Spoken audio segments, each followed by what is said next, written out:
Bismillahirrahmanirrahim. Yang berhormat Datuk Haji Rohani binti Haji Abdul Karim, Timbalan Menteri KPDNNK, yang berbahagia Datuk Lan Syariman, Pengerusi Majlis Perunding Koperasi Parlimen Kuala Kedah, pegawai-pegawai daripada kementerian,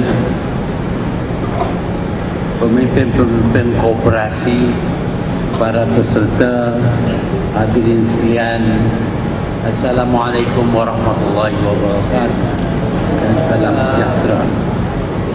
Terlebih dahulu saya ucapkan terima kasih kepada pihak kementerian yang telah sudi jemput saya untuk membuat sedikit pandangan berkenaan dengan kegiatan koperasi di Malaysia ini. Kegiatan di zaman yang mana negara kita sudah bertukar wajah dan tidak lagi merupakan zaman baru kita merdeka, di waktu mana kita melakukan segala-galanya dengan secara kecil-kecilan. Kita sudah sampai kepada zaman mega. Segala-gala yang kita lakukan semuanya besar-besar belaka. Sudah tentu koperasi juga akan menjadi koperasi yang besar-besar. Justru itu kita harus faham tentang iklim dan sekitaran kita, di mana kita akan menjalankan perniagaan-perniagaan secara koperasi. Koperasi bermula di zaman yang mana kebanyakan daripada perniagaan dimiliki oleh orang persendirian, kerap kali oleh orang seorang saja yang mengadakan perniagaan, sama ada kecil atau besar. Dan mereka yang mempunyai perniagaan ini memanglah kaya kerana keuntungan yang diperolehi oleh mereka dalam perniagaan yang mereka jalankan.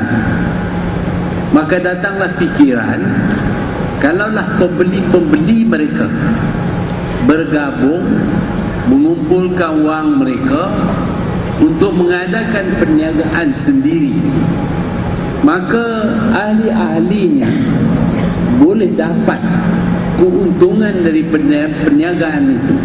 Keuntungan itu bermakna ahli-ahli dapat faedah daripada perniagaan, dan mungkin juga dapat membeli barangan-barangan ataupun khidmat dengan harga yang lebih murah. Inilah konsep koperasi. Kalau ramai bergabung, ramai pembeli bergabung membuatkan satu badan, dan badan itu mencebur diri dalam bidang perniagaan, maka oleh kerana modalnya datang daripada pembeli-pembeli yang telah bergabung ini, maka keuntungan daripada perniagaan itu akan diperolehi oleh ahli-ahli itu sendiri. Bahkan mungkin mereka dapat membeli dengan harga yang murah. Memang idea ini adalah satu idea, satu pemikiran berkenaan dengan perniagaan yang amat baik. Apa sebabnya yang kita harus memberi keuntungan semata-mata kepada pelabur perseorangan, pemilik peniaga perseorangan yang akan mengaitkan untung yang besar bagi dirinya saja, dan kita pembeli terpaksa membeli dan memberi keuntungan kepada pemilik perniagaan ini. Sebaliknya, apabila pembeli bergabung membuat satu badan yang menceburkan diri dalam perniagaan, maka pembeli-beli inilah yang akan dapat keuntungan.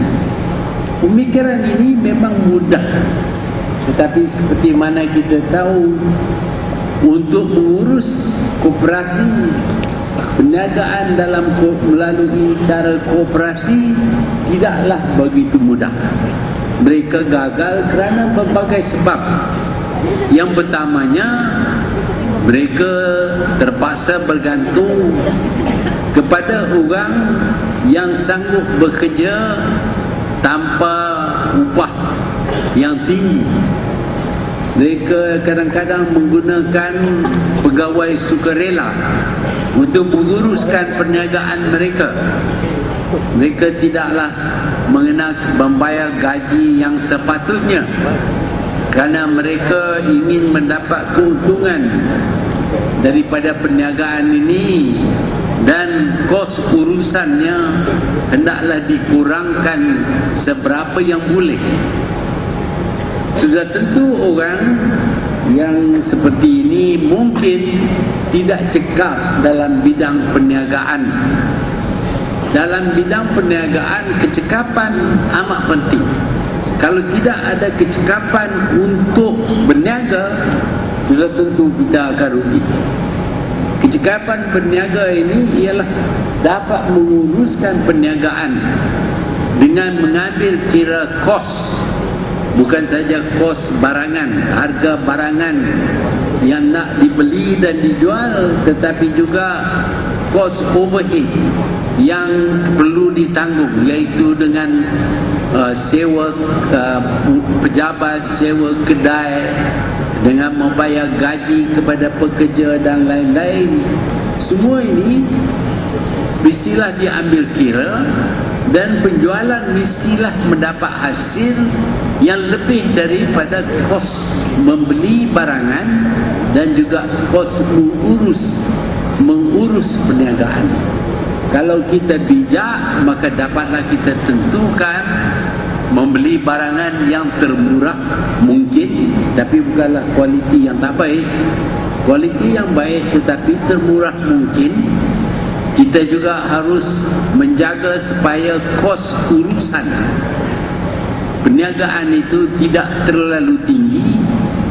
Dan kalau kita tahu yang kedua-dua itu, maka kita tahu menetap harga barangan yang nak dijual, supaya keuntungan yang didapati dapat menampung kos barangan dan juga kos pengurusan.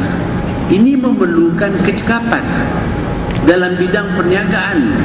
Kalau seseorang itu tidak mengambil kira kos ini, maka mungkin dianya menjual barangan itu dengan harga yang murah, yang mana ini tidak memberi keuntungan yang mencukupi untuk menampung kos barangan dan juga kos pengurusan.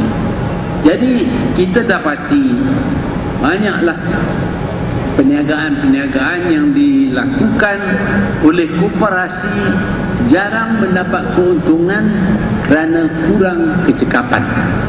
Tetapi ada juga masalah-masalah lain. Masalah-masalah lain seperti tidak jujur dalam menguruskan.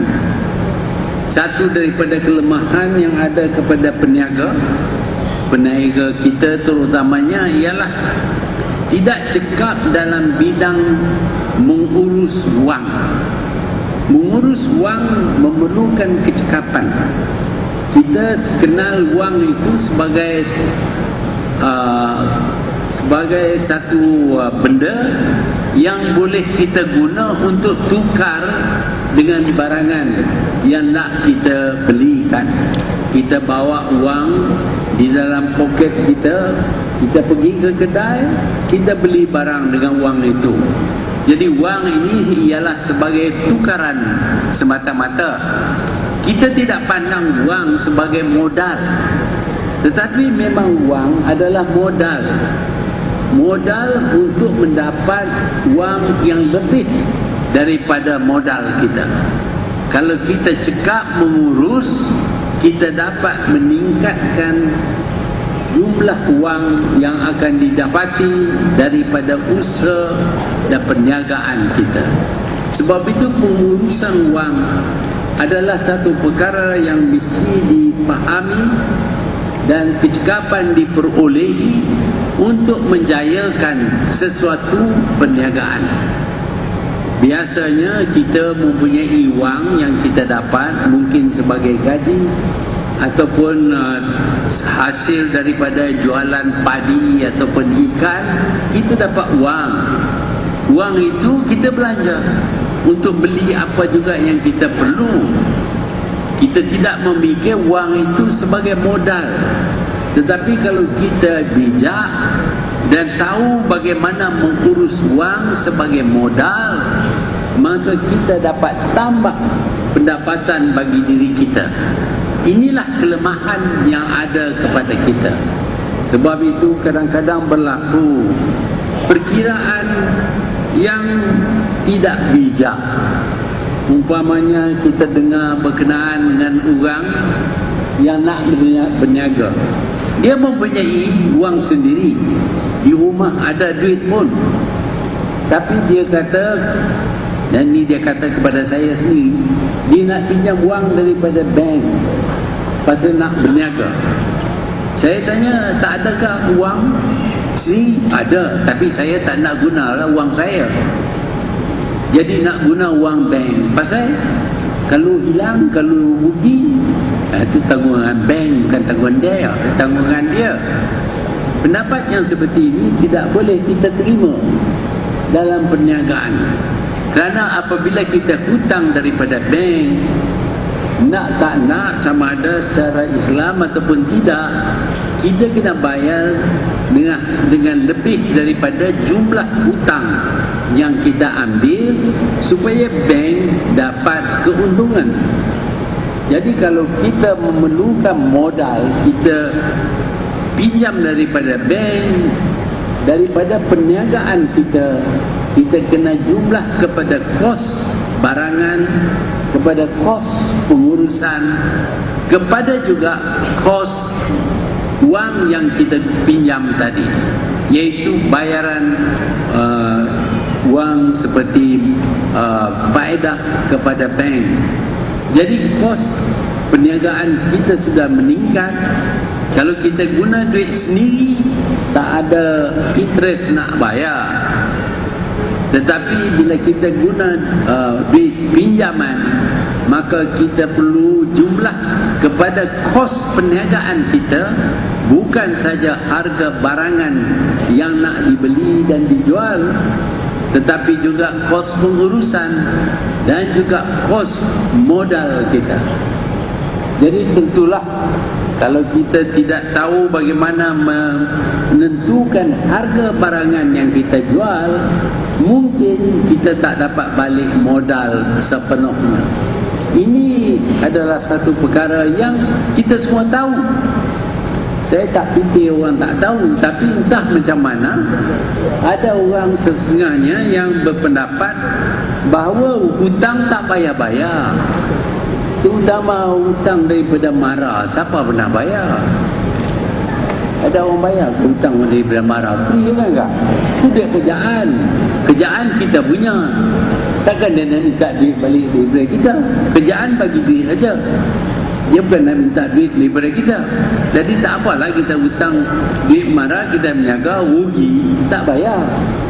Tapi kalau kita ada sikap yang seperti itu, percayalah, kita akan selama-lamanya miskin dan gagal dalam bidang perniagaan.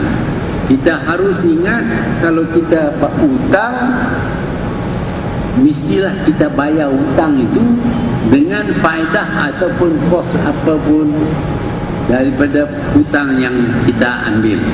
Jadi kalau kita ambil kira bayaran hutang kita dan kita jumlah dengan kos pengurusan, dengan kos barangan, maka barulah kita dapat tentukan kos barangan yang kita nak jual tadi. Bukan kos yang kita beli, tetapi kos kita beli, jumlah kepada kos pengurusan, jumlah kepada kos wang, barulah kita tahu harga sebenar barangan yang kita beli untuk kita jual.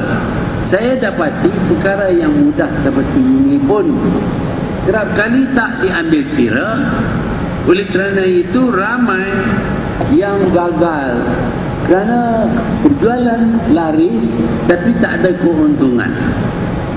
Ini yang menyebabkan ramai daripada koperasi tidak begitu berjaya, kerana pengurusan oleh koperasi itu bukan dibuat oleh ahli-ahli atau ahli-ahli koperasi itu sendiri, tetapi oleh orang yang diupah untuk menjalankan perniagaan. Dan kadang-kadang orang yang diupah itu mungkin tidak begitu lurus, dan dianya kadang-kadang terambil wang koperasi. Ini berlaku selalu. Itu bukan dia nak ambil, tapi dia nampak wang ada situ, apa salahnya kalau dia pinjam sekejap. Bila dia pinjam sekejap, tak ada duit nak bayar balik, jadi payahlah.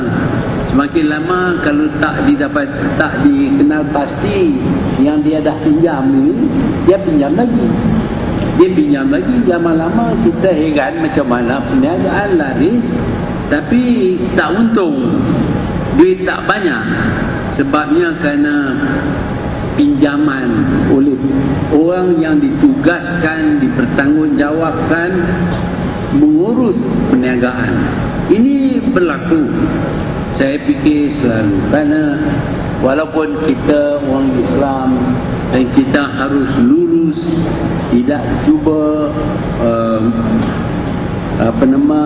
kita cuba menghormati ikrar yang kita buat, tetapi kadang-kadang kita gelap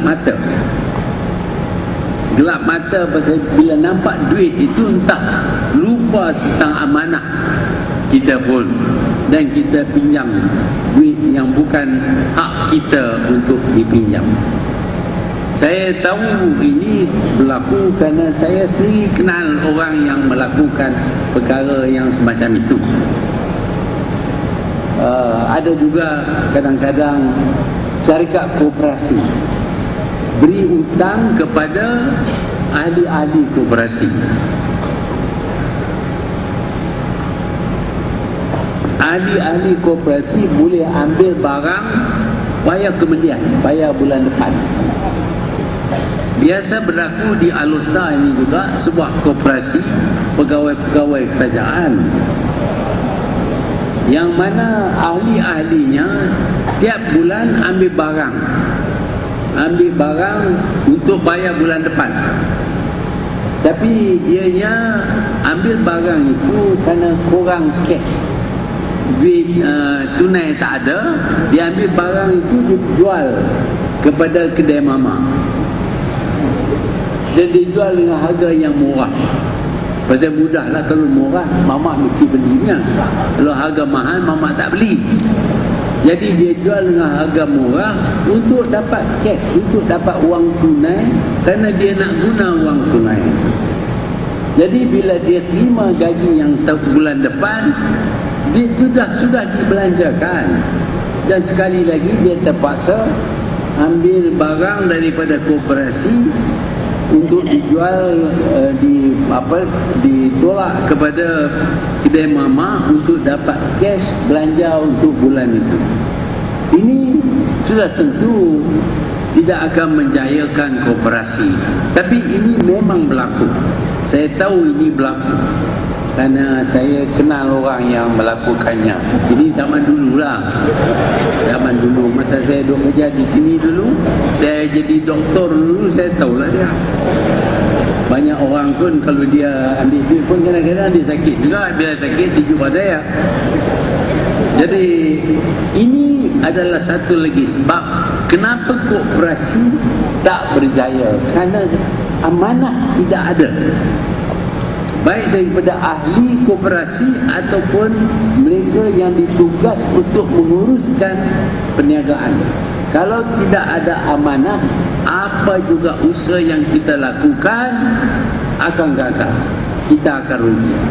Sebab itu amanah itu amat penting. Apabila kita terima sesuatu tanggungjawab, naklah kita tunaikan tanggungjawab itu dengan sempurna seperti yang diharapkan daripada kita.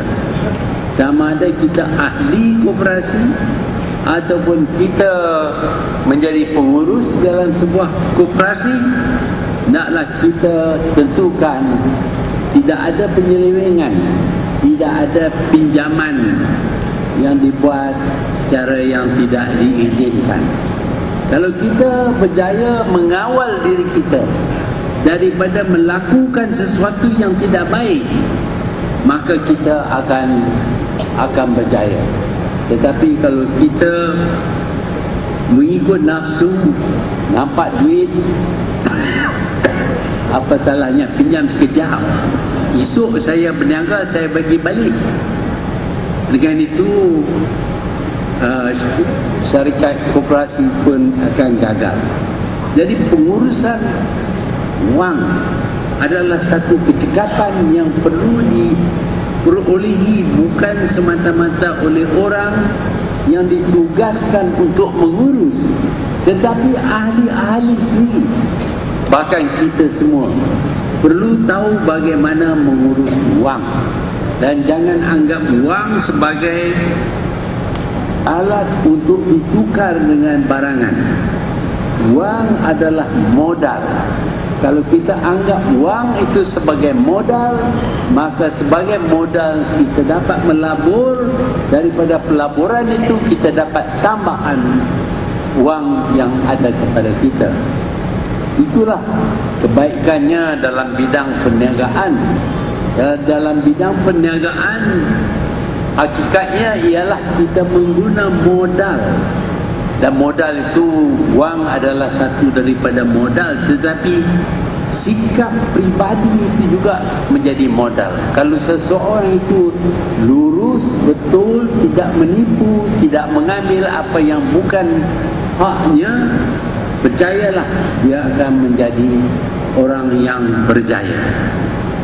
Kalau koperasi tidak berjaya, kalau kita selidik, tentu ada masalah-masalah yang saya sebutkan tadi.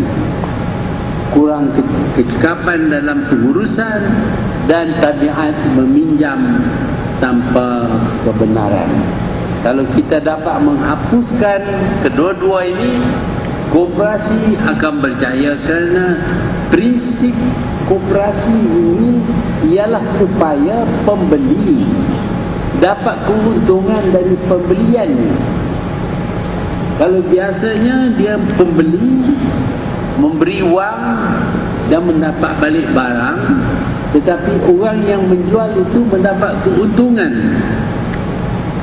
Sebaliknya dalam koperasi, orang yang membeli itu juga akan dapat keuntungan kerana dia membeli daripada syarikat, daripada kedai ataupun perniagaan yang dimiliki olehnya sebagai ahli koperasi. Tidak ada sebab kenapa koperasi tidak berjaya.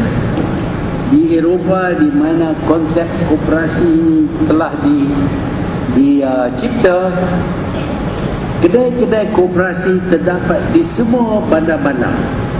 Dan memang pun koperasi menolong mengurangkan perbelanjaan masyarakat, perbelanjaan orang ramai, kerana mereka juga memiliki perniagaan itu. Keuntungan daripada perniagaan koperasi menjadi sebahagian daripada keuntungan kepada ahli-ahli koperasi. Sebab itu kita harus terima konsep koperasi. Tetapi seperti yang saya katakan tadi, sekarang ini perniagaan semua secara besar-besaran. Perniagaan yang kecil pun sekarang ini besar. Tak ada lagi perniagaan yang kecil. Semakin lama kurang perniagaan yang kecil. Sebabnya ialah kerana tiap perniagaan boleh dibesarkan. walaupun orang itu tidak ada modal, tetapi dia boleh dengan secara franchise menjualkan perniagaannya dan mendapat keuntungan daripada menjual franchise-nya. Kalau kita lihat di Malaysia sekarang ni, terdapat banyak kedai kopi Cina yang sudah jadi besar kerana franchise. Ada Old Town franchise, kedai kopi cara lama, white coffee, macam-macam lagi kedai-kedai kopi yang sekarang ini bertabur seluruh Malaysia. Bukan dimiliki oleh satu orang. Pengasas kedai itu dapat menjayakan kedainya sendiri, kemudian kerana dia yang berjaya, ada orang yang berminat untuk membuat perniagaan yang sama. Dia memberi ekspertisnya, iaitu cara-cara dia berniaga, dijual cara-cara ini kepada orang lain dengan bayaran tunai, kadang-kadang sehingga RM600,000 untuk membuka kedai kopi, dan orang itulah berniaga dengan modal dia. Dan ada orang lain juga akan berminat untuk membuka kedai yang sama, maka dia jual franchise. Itu kedai kopi. Franchise yang kita tahu ialah McDonald, Kentucky Fried Chicken, macam-macam lagi sekarang ni kedai-kedai franchise yang semuanya bermula dengan kedai kecil, tetapi dikembangkan tanpa modal daripada pengasas. Pengasas menjualkan cara-cara perniagaannya kepada orang lain yang mengeluarkan modal, mengadakan pengurusan sendiri. Dengan itu perniagaan yang kecil ini sudah jadi besar. Umpamanya McDonald, jumlah pendapatannya di seluruh dunia sampai berbilion dolar Amerika. Di Malaysia ini pun McDonald cukup laku. Kentucky Fried Chicken, Pizza Hut. Kentucky Fried Chicken ini dan Pizza Hut dimiliki oleh Johor Koperasi Johor Corporation. Dia bukan koperasi sangat, tapi dia memiliki 900 buah kedai yang menjual Kentucky Fried Chicken dan Pizza Hut. Makanan pizza yang orang Melayu tak tahu makan dulu. Siapa orang Melayu dulu makan apa dia? Cheese. Tapi sekarang orang Melayu pun asyik ni makan cheese. Orang Cina dulu pun tak makan cheese, tapi bila perkenal pizza dia pun sedap makan. Jadi apabila barangan itu sudah jadi sedap dan diminati oleh pelanggan, dia boleh dikembangkan menjadi perniagaan besar. Sekarang ini walaupun permulaannya kecil, jangan fikir dia akan kekal sebagai perniagaan yang kecil. Saya nak cerita sikit pasal diri saya ni. Saya tu cerita kat orang saja tentang macam mana nak berniaga. Masa dulu jadi Perdana Menteri, sebagai Perdana Menteri saya suruh orang berniaga, senang aja. Nak suruh orang buat memang senang lah, nak buat sendiri boleh. Jadi baru-baru ni saya buka kedai roti, balik jadi mamak roti. Saya mengaku tak mudah, kena ada modal yang banyak juga. Belum sampai kepada tahap nak franchise, tapi bolehlah ada buka 6-7 kedai lah. Tapi beruntung ni, tak dapat sedikit pun, tambah modal saja. Sebab itu susah sekarang dalam perniagaan ini. Tapi saya juga nak tahu, yang saya disuruh orang buat ni, saya sendiri boleh buat ke tak? Cakap senang lah, cuba buat sendiri tengok. Baru tahu. Dan saya pun baru tahu. Jadi kita boleh besarkan perniagaan kita dengan modal yang kecil. Pada mulanya kedai kecil, tapi kalau masakan kita itu cukup baik, orang suka datang ke kedai, kita boleh buka satu lagi kedai, mungkin milik sendiri, mungkin 2 lagi kedai milik sendiri di tempat lain. Mungkin selepas itu di-franchisekan kepada orang lain dan kita kutip duit sewa franchise saja, dan kita memberi sebahagian daripada pengurusan kita diguna untuk memajukan perniagaan franchise ini. Ini menunjuk bahawa perniagaan kecil sekarang pun boleh jadi besar. Tapi sudah tentulah sekarang ni banyak perniagaan yang cukup besar, berbilion-bilion ringgit. Dulu kita cakap berkenaan dengan milioner, sekarang ni kita cakap berkenaan dengan bilioner. Tapi kalau kita pakai duit rupiah, semua jadi bilioner. Tapi duit Malaysia ni mahal kan? Kalau kita kurangkan sikit, kita boleh jadi milioner juga. Jadi peluang untuk berniaga boleh bermula secara kooperasi. Bila kita sudah bijak dan pandai, kita boleh adakan perniagaan kita sendiri. Mungkin kita dapat franchisekan perniagaan kita dan kita akan menjadi lebih besar. Yang terkilan bagi saya lah, sejak saya jadi masuk politik, jadi menteri, jadi Perdana Menteri dan macam-macam lagi, saya yang rasa terkilan ialah bandar-bandar kita masih lagi tidak mempunyai penyertaan semua kaum. Nampak bandar-bandar kita masih peserta-peserta yang berniaga, perniagaan runcit di bandar-bandar dalam Malaysia ini masih terdiri daripada kaum orang Cina.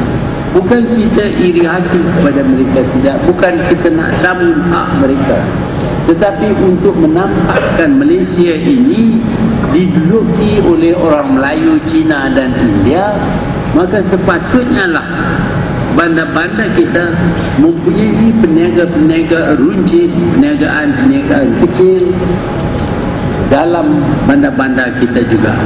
Barulah kita akan dapat menunjuk bahawa sejak kita merdeka, kita telah menukar corak negara kita supaya mencerminkan penduduk-penduduknya. Untuk itu kita perlu masuk dalam bidang perniagaan runcit. Dan perniagaan runcit ini mungkin sebagai koperasi, mungkin juga sebagai seorang yang mempunyai sedikit modal ditambah dengan modal yang dipinjam, boleh mengadakan perniagaan kecil runcit dalam bandar-bandar. Orang Melayu nampak korang minat dengan perniagaan kecil, semuanya nak besar-besar belakang. Yang mudah sekali ialah kalau kita dapat sesuatu percuma, kita jual. Semua duit yang dapat tu semua untung belakang. Pasal kita dapat percuma. Kita dapat lesen, tak bayar duit. Kita jual dapat duit, untung lah. Tak bayar apa pun. Kerajaan bagi lesen, kita jual lesen. Kerajaan bagi AP, jual AP.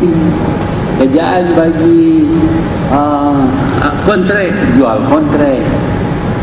Tapi kalau kita buat demikian, sampai bila pun kita tak tahu cara-cara perniagaan. Sebab itu kerajaan telah cuba sedaya upaya untuk memberi peluang kepada semua orang Melayu terutamanya dan kaum Bumiputera yang lain supaya mereka juga dapat mendirikan perniagaan-perniagaan. Tetapi oleh kerana tabiat yang tak baik ini, hari ini kita tidak melihat ramai orang Melayu dalam bandar-bandar yang berniaga. Tapi bukan semua. Ada mereka yang dapat AP yang betul-betul berniaga. Siapa di antara mereka? Nazar umpamanya. Sekarang ini menjadi satu syarikat gergasi yang membina bangunan-bangunan di Kuala Lumpur setinggi 40 tingkat, 50 tingkat. Daripada apa? Daripada perniagaan kereta setelah mendapat AP daripada kerajaan.